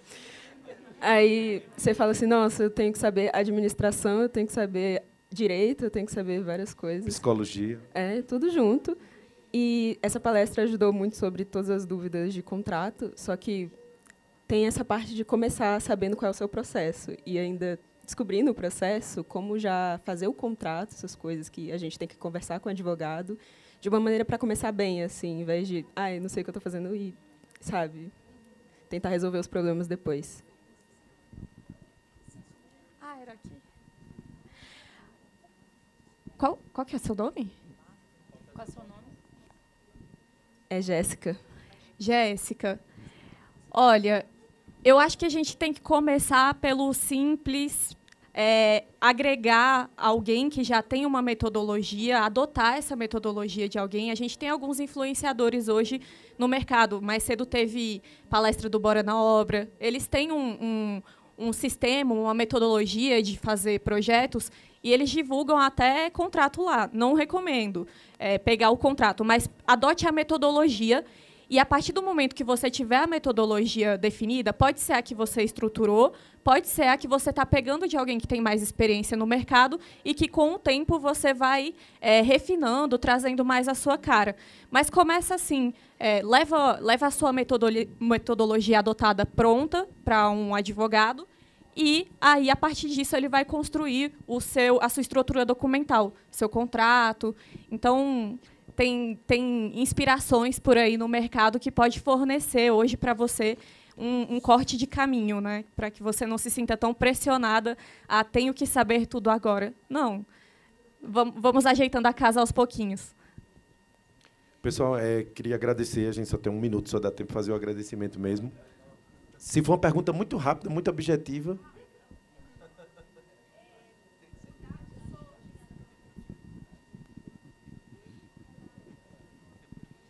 Pergunta o nome completo deles.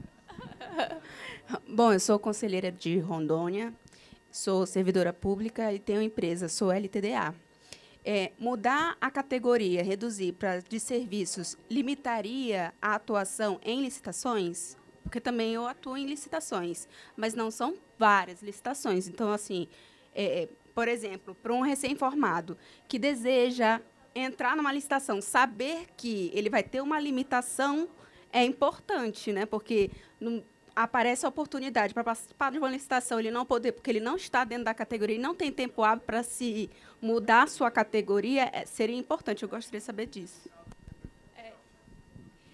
Isso vai variar de estado para estado, mas até onde eu tenho conhecimento, a sociedade simples não limita participar de licitação. O que limita é o tamanho do seu capital social. Então, vão ter licitações que vão exigir ali um capital social de pelo menos 30% do valor da licitação, vai depender do edital. Mas a modalidade, a natureza jurídica da empresa contratada não é uma coisa que eu veja com muita habitualidade e eu trabalho com alguns escritórios que participam de licitações. Então... Rapidinho. Tá, não é pergunta. Boa tarde a todos. Eu sou Heloísio, conselheiro de Minas Gerais. Eu queria só alertar, porque eu vi muitos alunos de arquitetura, quando vocês abrirem o escritório, que eu faço parte da CEP, eu e meu amigo aqui, meu colega, abra o escritório e abra a CNPJ, porque caso contrário, vocês vão ser notificados a abrirem, e aí vai abrir um processo. Então, faça isso já de imediato, assim que abrir o escritório, para não terem problema. Obrigado. Vamos encerrar agora aqui o nosso debate, agradecer a presença do André, da Amanda, do Gustavo, que já saiu,